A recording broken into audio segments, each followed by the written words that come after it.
Bueno, primero lo que voy a hacer básicamente es contaros qué es la Traviesa Ediciones, qué hacemos, por qué lo hacemos, qué es lo que, digamos, nos mueve, nos conmueve. Y luego voy a entrar un poquito, no mucho por el tiempo limitado, pero un poquito en detalle de cuáles son los ejes de trabajo estratégicos que utilizamos y que tienen mucho que ver, como decía Gabriela, me ha resonado mucho también lo que está contando, Natalia en la primera intervención. ¿Pasa? Te voy diciendo pasa, ¿vale, Gabriela?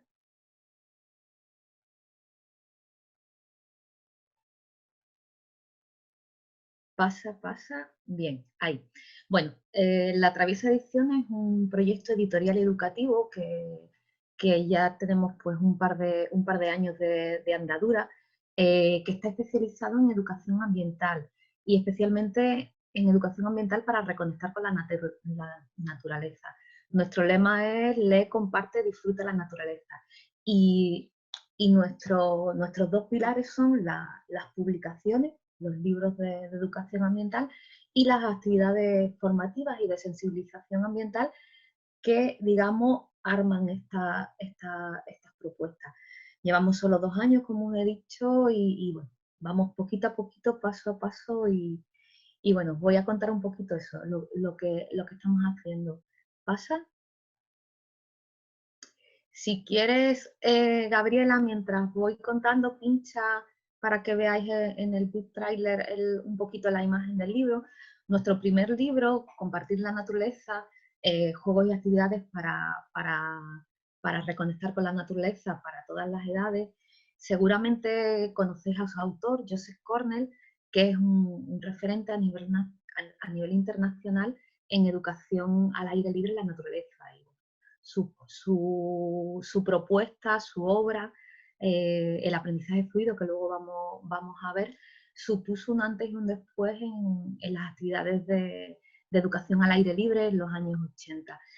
Y ahora este nuevo libro que hemos publicado y que representa un poco todo el espíritu y la filosofía que hay tras el proyecto de la Traviesa Ediciones, recoge el bagaje de los más de 40 años que lleva trabajando y haciendo formación para educadores y educadoras ambientales y para otro tipo de profesionales en Sharing Nature.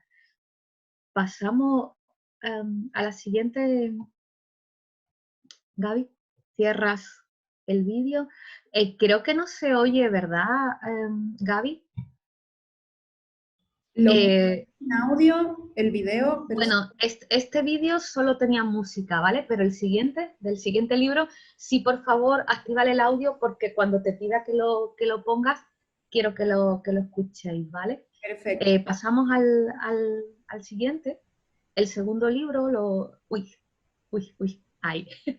El segundo libro que está recién publicado de este verano es una coedición con la Asociación Nacional de Educación en la Naturaleza, ENNA, que muchas seguro que conocéis porque además de trabajar en toda España, agrupa a muchas iniciativas de escuelas en la naturaleza en España, está teniendo una gran repercusión a nivel internacional y especialmente en América Latina. Este libro es una guía de escuelas en la naturaleza y ofrece información práctica sobre la vida y la organización de las experiencias educativas al aire libre, que ahora mismo digamos, son el cuerpo de ENNA. Es una obra colaborativa, fruto de las distintas iniciativas que la integran, y tiene un enfoque muy práctico, contextualiza, define qué son las escuelas en la naturaleza, cuáles son sus requisitos básicos y plantea los distintos aspectos de fundamentos metodológicos que se trabajan en las escuelas de la naturaleza. Luego sí que muy brevemente, pero vamos a entrar un poquito en las escuelas de la naturaleza. Además está salpicado de experiencias de las iniciativas, de algunos talleres o del día a día. Ahora sí te voy a pedir, Gaby, que pongas el sonido, ¿vale? Y voy a dejar que sus autoras cuenten un poquito la guía. No, Gabriela, ese no es el siguiente. Perdón, creo que ha habido un fallo en el... No. Perdón, te pongo un momentito. Disculpad, te pongo el enlace. Lo siento, los problemas del... Claro, hemos tenido que hacerlo así por el problema que ha habido con...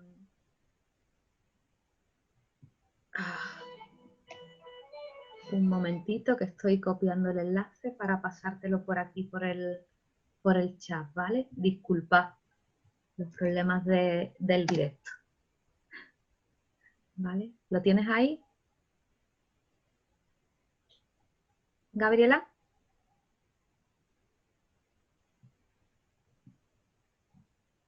Ahí estoy. Me dan un segundito, ya comparto pantalla.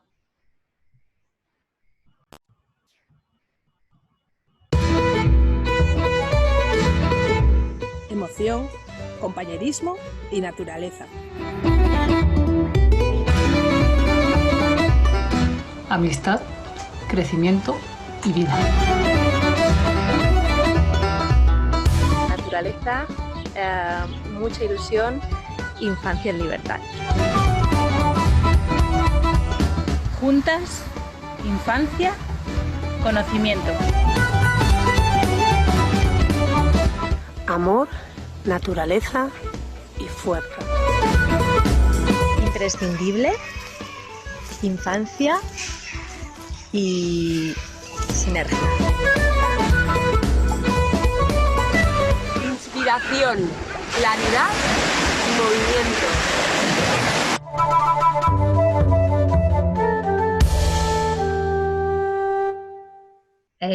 Pasamos, simplemente quería que vierais un poco los libros que tenemos editados por dentro para que pudierais hacer una idea. Siguiente.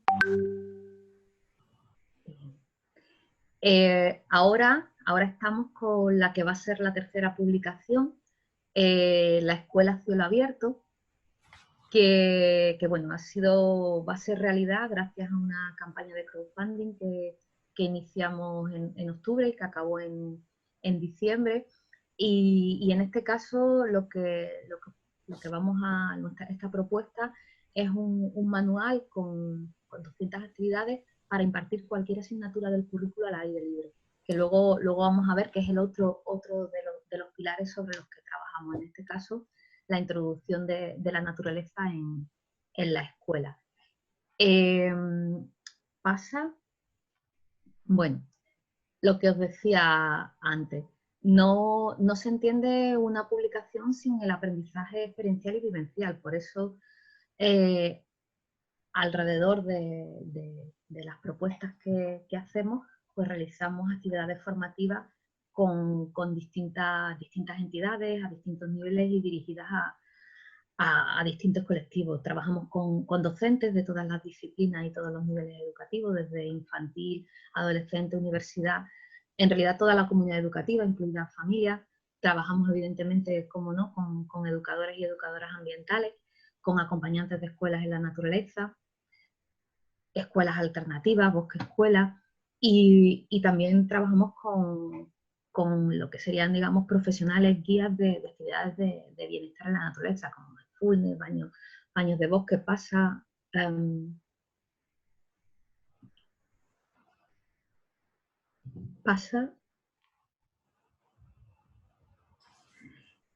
como os decía, trabajamos desde el aprendizaje evidencial y experiencial. Entonces, en nuestra programación, yo diría que el 70-75% del tiempo lo pasamos practicando las propuestas que planteamos, y luego ya vamos al aula y trabajamos las bases conceptuales, la metodología y demás. Hacemos también actividades de sensibilización para familias, para colectivos diversos, para escolares, y trabajamos con distintas instituciones. Aquí, por ejemplo, tenéis centros educativos, ayuntamientos y otros colectivos. ¿Pasa, Javi? Bueno, aquí tenéis algunas imágenes que ya os digo, trabajamos eso con familias, colectivos diversos y escolares. Desde el principio, digamos que está en nuestro ADN la necesidad de enredar en el sentido de encontrarnos con otra gente, con gente que tiene inquietudes similares y aprender unas de otras, con el objetivo de entusiasmar, de contagiar y de multiplicar, ¿no?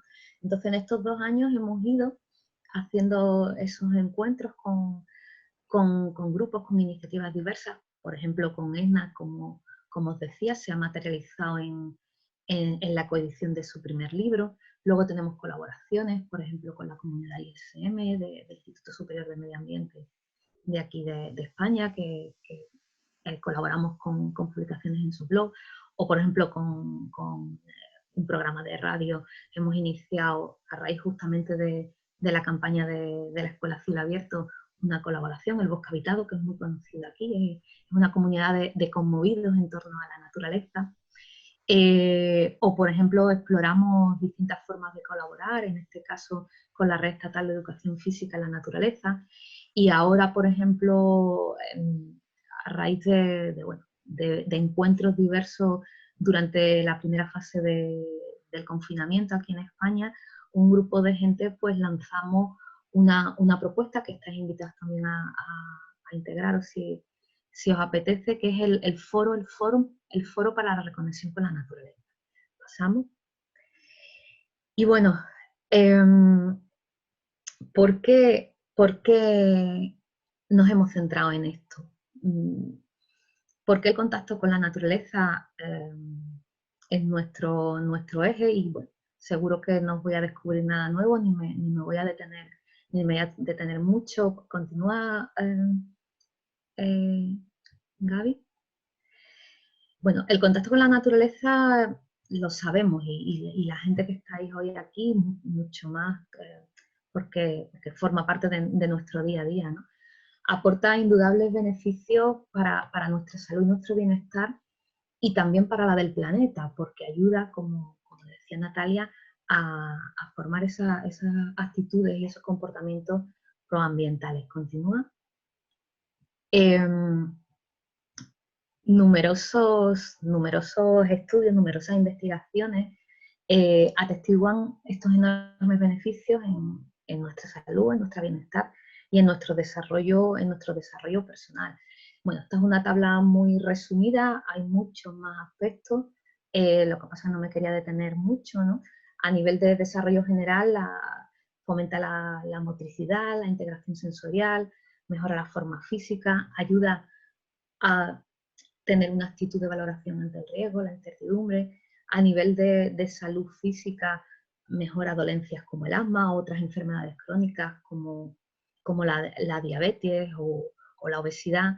Mejora la atención, la concentración, ayuda a prevenir adicciones, equilibra niveles de vitamina D, por ejemplo, mejora el desarrollo neurocognitivo y tiene también efectos muy positivos y además con la experiencia de Huertomanía, yo creo que digamos, es un ejemplo palpable de la importancia para lo que es la salud mental y emocional.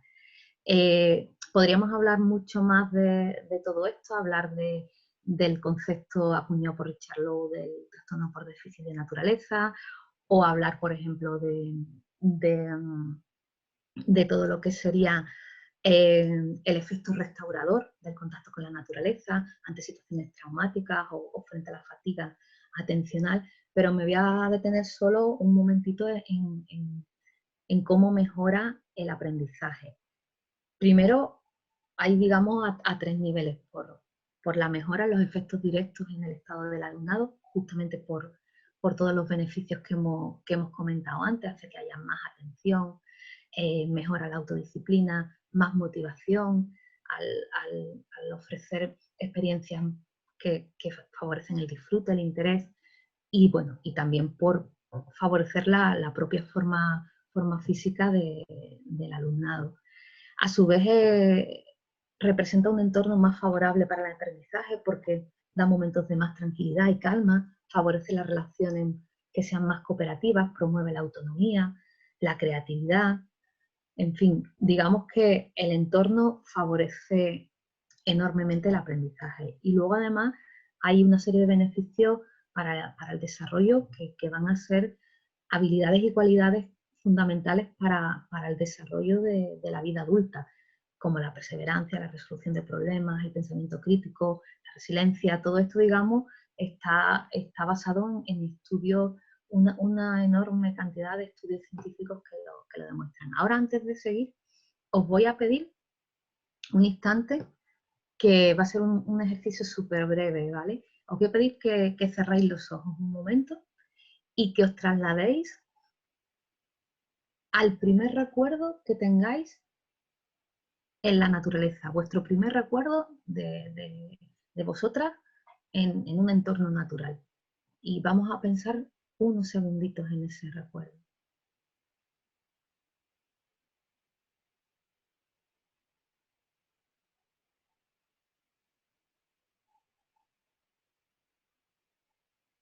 ¿Ya? ¿Conseguiste llegar a algún lugar?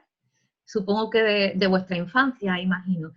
Ahora mira, os voy a pedir, no sé si, creo que se puede levantar el dedo, ¿es posible? Sí, pues os voy a pedir que levantéis, no sé si hay aquí una señal para levantar la mano.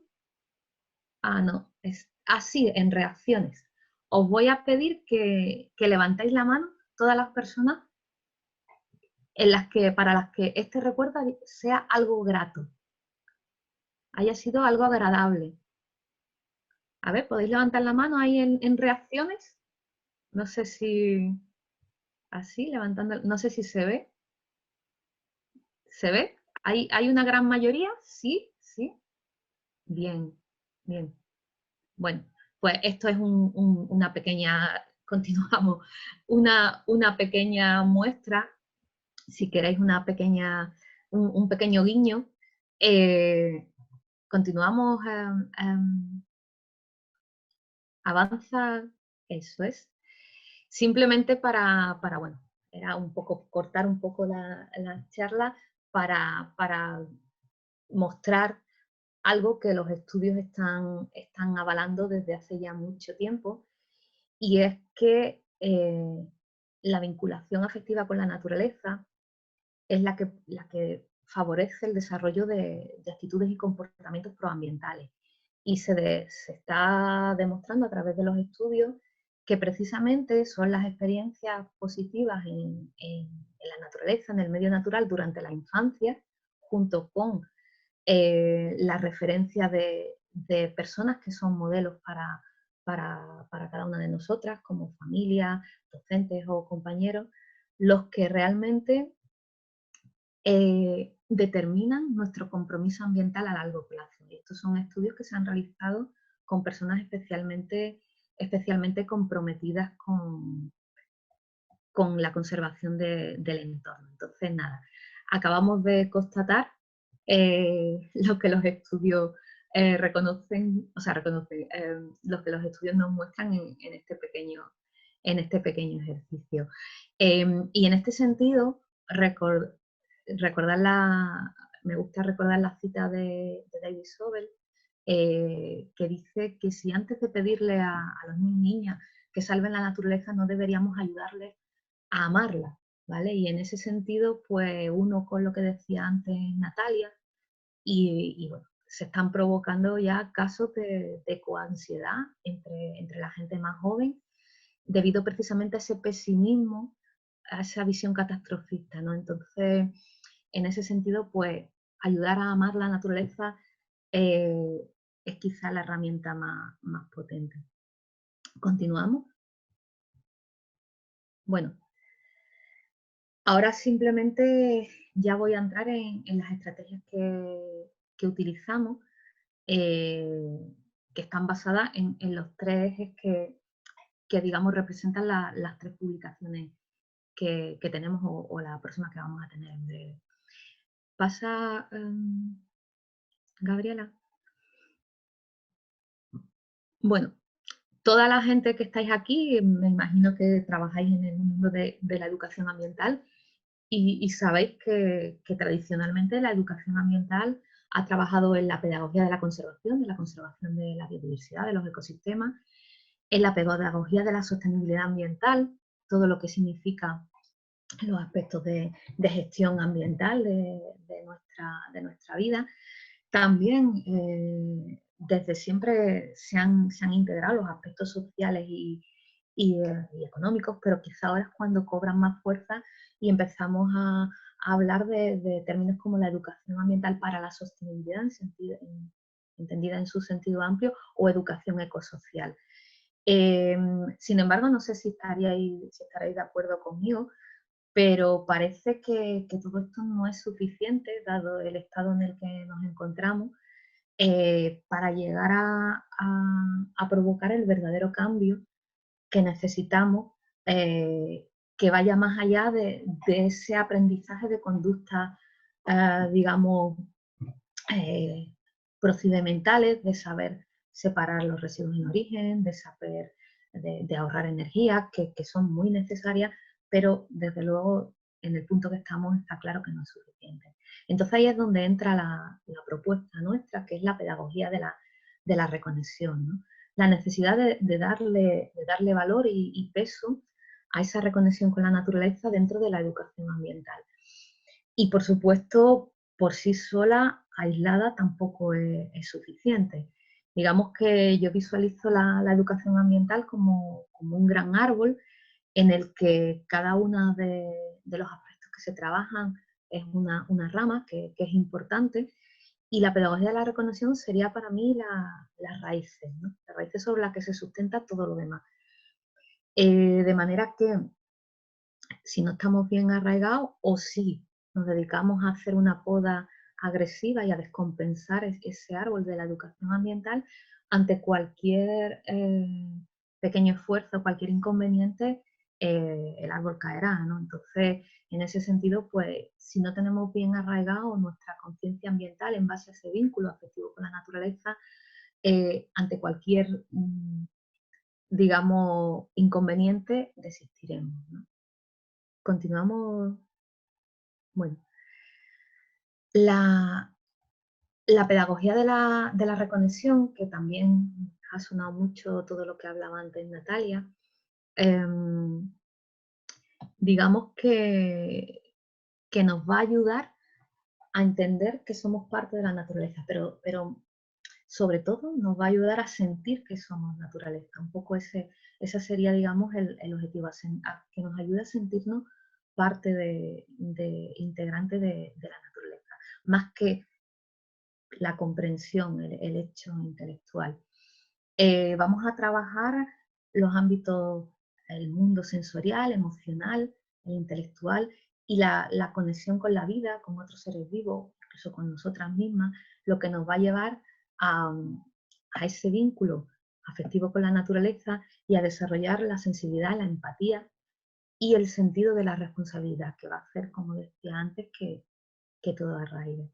Ahora vamos a ver continúa Gaby, vamos a ver una herramienta para mí básica y una referencia de la pedagogía de la reconexión, que es el aprendizaje fluido, y que es la propuesta de Joseph Cornell, que está recogida en el primer libro que os comentaba, Compartir la naturaleza. Bueno, la metodología del aprendizaje fluido para mí es digamos, una herramienta de educación ambiental en la naturaleza transformadora, especialmente transformadora, que transforma tanto a quienes la reciben como a quienes la imparten. Por lo menos para mí esa ha sido mi experiencia, esa ha sido digamos, mi vivencia a lo largo de mi proceso, de mi formación como educadora ambiental.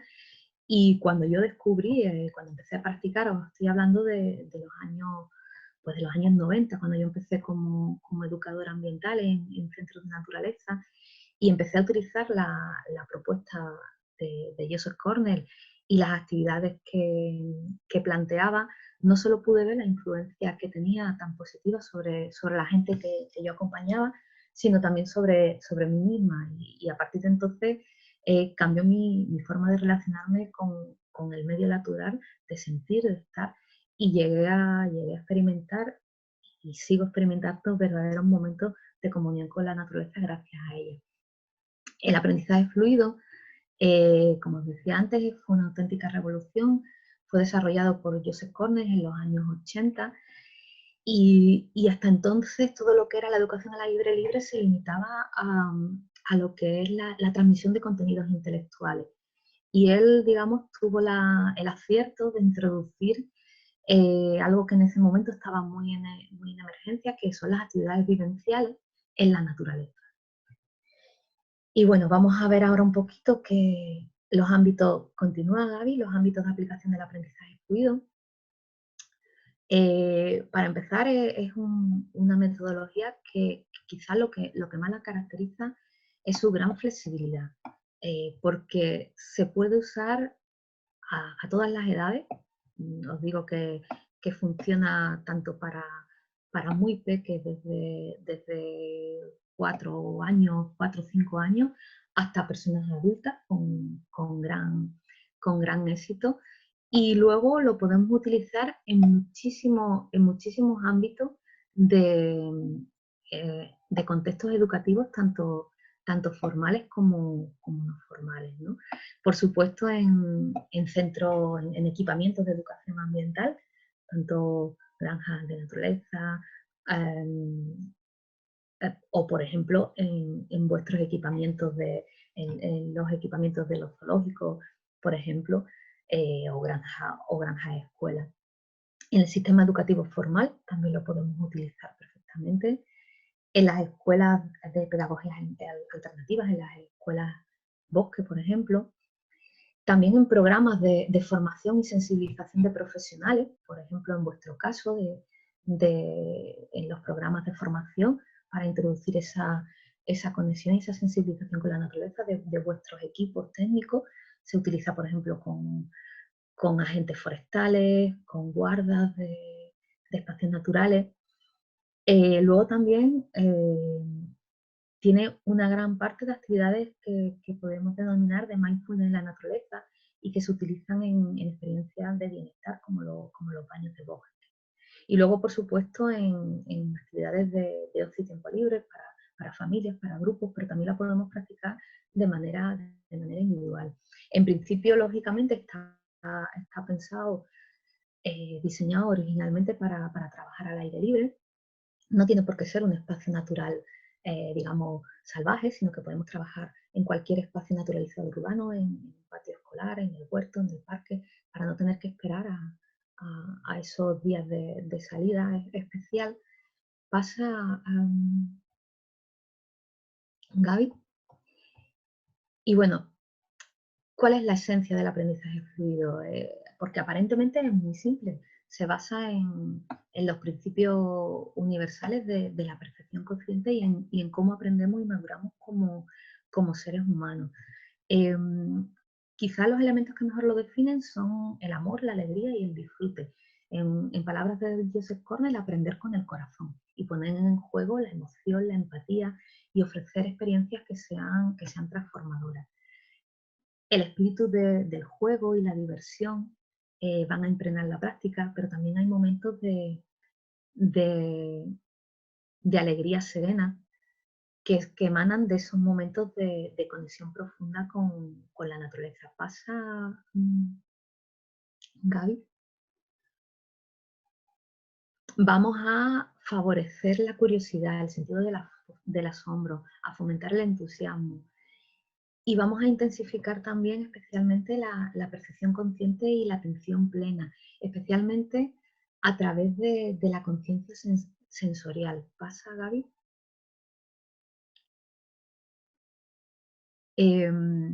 Vamos a poner en juego nuestra pentasensibilidad, pero también vamos a desarrollar algún que otro sentido más, como el vestibular, la propiocepción, la sinestesia, y vamos a trabajar también la psicomotricidad. Con todo ello vamos a favorecer la sensibilidad, la creatividad. Vamos a utilizar, por ejemplo, distintas formas de expresión artística, poemas, dibujos, el andar, y vamos a favorecer el desarrollo emocional para conectarnos con la naturaleza, con otros seres vivos, y con otros también. Y estoy viendo algunas preguntas, pero bueno, luego lo vemos. Y luego, por último, pero fundamental, vamos a primar el aprendizaje vivencial y experiencial, que nos va a favorecer el conocimiento intuitivo. El aprendizaje sigue una secuencia que nos va conduciendo a un estado de cada vez mayor receptividad, conciencia y comunión con la naturaleza, con las demás personas, con los seres vivos y con nosotros mismos. Hay 3 pasos progresivos. Primero despertamos el entusiasmo, luego enfocamos la atención y, en tercer lugar, facilitamos la inmersión ofreciendo una experiencia directa, medio natural. Y estos 3 pasos son seguidos de un cuarto que va a ser compartir la experiencia vivida, y a través de esta secuencia vamos a facilitar el paso de la conciencia a la acción, y con la última fase de compartir la inspiración vamos a conseguir transformar los aprendizajes realizados en recuerdos profundos y duraderos. Un poco pasa, Gaby, un poco esta es digamos, a grandes rasgos, la propuesta del aprendizaje fluido como herramienta de pedagogía de reconexión con la naturaleza. Y ahora, bueno, pasamos a los 2 siguientes ejes de trabajo, que están íntimamente relacionados con el anterior, por supuesto, que es la educación en la naturaleza, desde 2 ámbitos, desde las escuelas en la naturaleza y desde la integración de la naturaleza en el sistema educativo formal. La educación en la naturaleza es un fenómeno que viene de lejos. En nuestro país, por ejemplo, supongo que lo conocéis también allí, tenemos como referencia a la Institución Libre de Enseñanza de final del XIX, principio del siglo XX, y al movimiento de estudio de la naturaleza que se inició en Estados Unidos, pero que tuvo su eco a nivel internacional, y también, digamos, toda la experiencia de las primeras escuelas en la naturaleza. Todo esto, la educación en la naturaleza, es ahora especialmente importante porque, como ocurrió en otros momentos de nuestra historia, la educación al aire libre es también una cuestión crucial de salud, y al hilo de la pandemia se está poniendo cada vez más en evidencia esa necesidad. Fijaros, aquí me gusta mucho rescatar una frase de Rosa Sensá, de principios del siglo XX, que es perfectamente adaptable a nuestros días, que decía que la naturaleza es el ambiente más adecuado a la normal evolución del niño, asegurando el derecho que éste tiene al aire puro, a la luz del sol, al agua, al ejercicio físico y a la libertad y la alegría. Yo creo que esto es hoy más importante que nunca, y el planteamiento es que cuando hablamos de educación en la naturaleza vayamos más allá de la utilización de la naturaleza como recurso educativo y eduquemos también pero también de, por y para la naturaleza. Continuamos, Gaby. Este es un movimiento que está creciendo. En España las pedagogías activas y alternativas están teniendo un clarísimo incremento, supongo que en vuestros países respectivos también. Y sea cual sea su enfoque, Montessori, Waldorf, Reggio Emilia, escuelas libres o las escuelas en la naturaleza, que ahora nos detendremos un momento, casi en su totalidad tienen en común el contacto con la naturaleza de manera más o menos continuada, y que el medio que el medio natural sea un recurso educativo. Continuamos. Como os decía, las escuelas en la naturaleza en concreto están teniendo un gran auge en nuestro país. Ahora mismo están recogidas más de 40 iniciativas ya.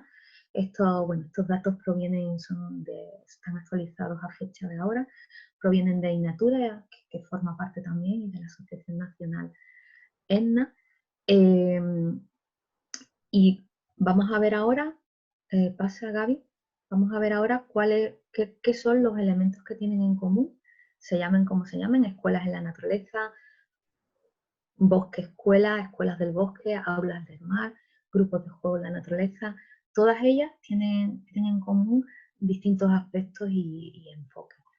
En primer lugar, la naturaleza es el aula, es el espacio de aprendizaje y la creación del vínculo. El contacto con la naturaleza es continuado y regular. Los recursos didácticos provienen, por regla general, del propio entorno. Se trabaja con una ratio baja de niños y niñas por docente. De esta manera se favorece un trato personalizado y respetuoso.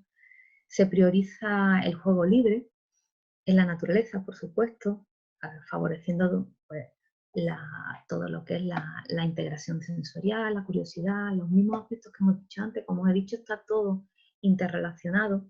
Normalmente cuentan con un espacio de refugio cuando las condiciones climáticas lo requieren o un momento de descanso. Normalmente también hay mezcla de edades.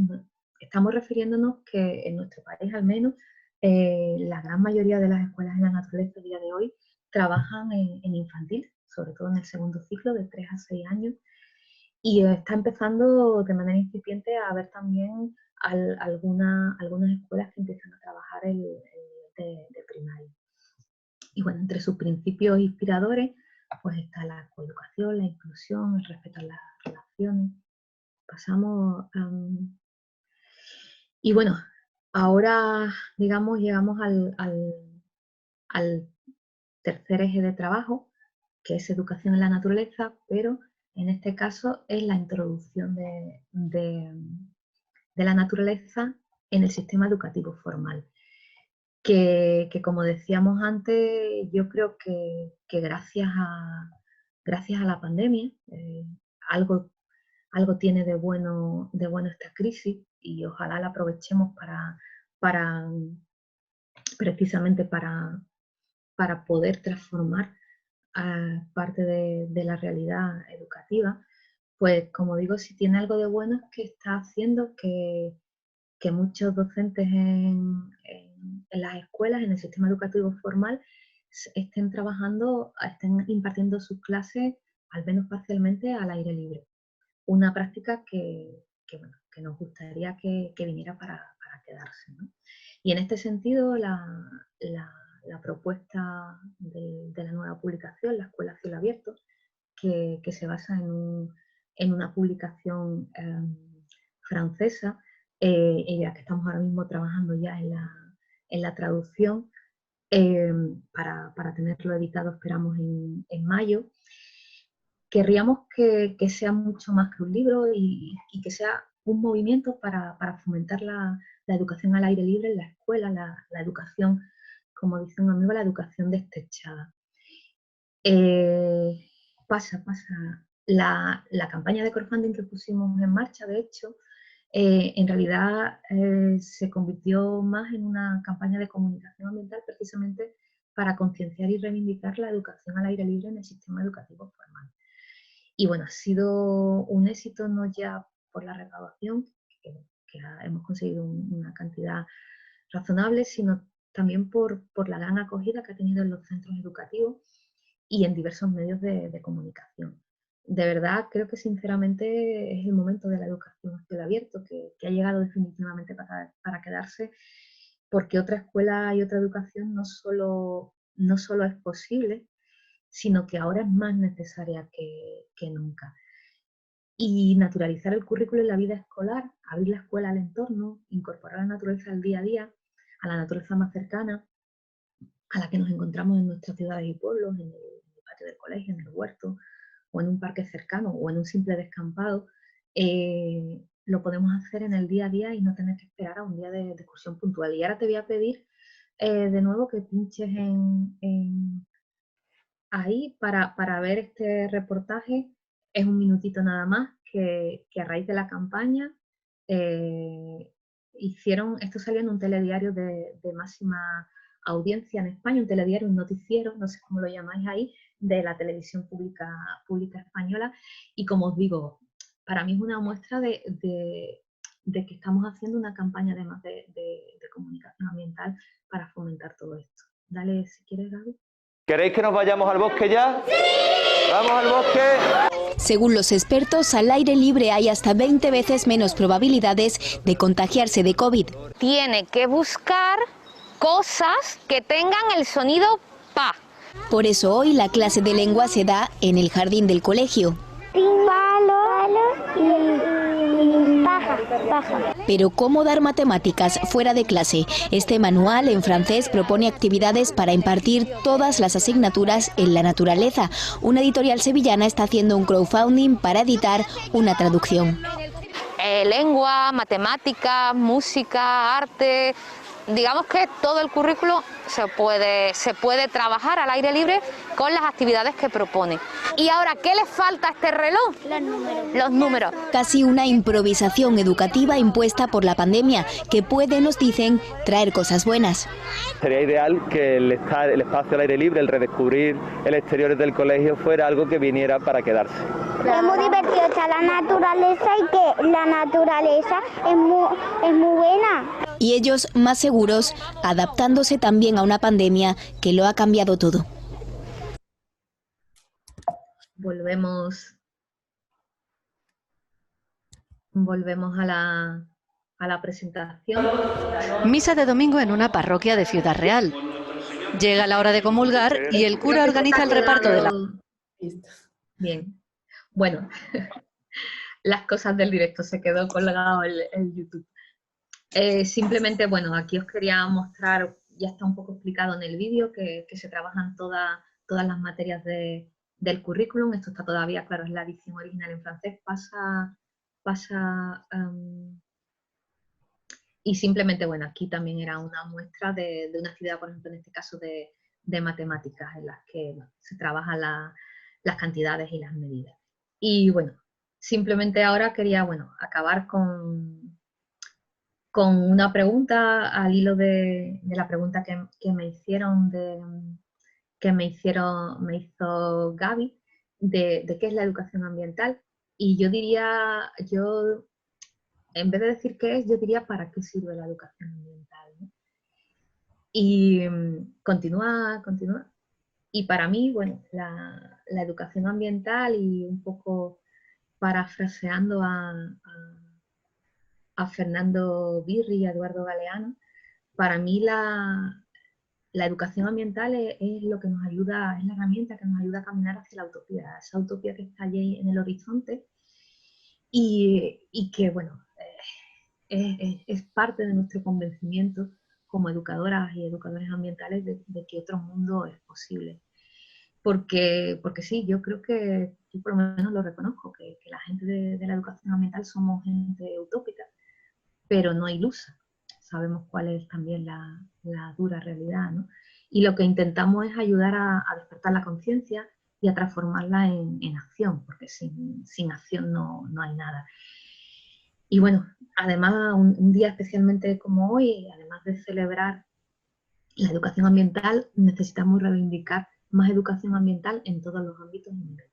Y así que nada más, daros las gracias por la invitación y a todas las que estáis ahí por este ratito de compartir, porque aunque es cierto que la mayoría de las veces en casi todos los foros en los que nos encontramos los educadores y las educadoras ambientales, siempre sale la cuestión de que necesitamos llegar a la gente no concienciada y no seguir, digamos, hablando entre nosotras nada más. Yo creo que también es importante en momentos como este, de la gente que ya estamos convencidas, que son necesarios para darnos cuenta de que somos mucha gente, que somos una legión, y que sirva para darnos ánimos, para reconfortarnos, acompañarnos y darnos cuenta que nuestro camino no es en soledad.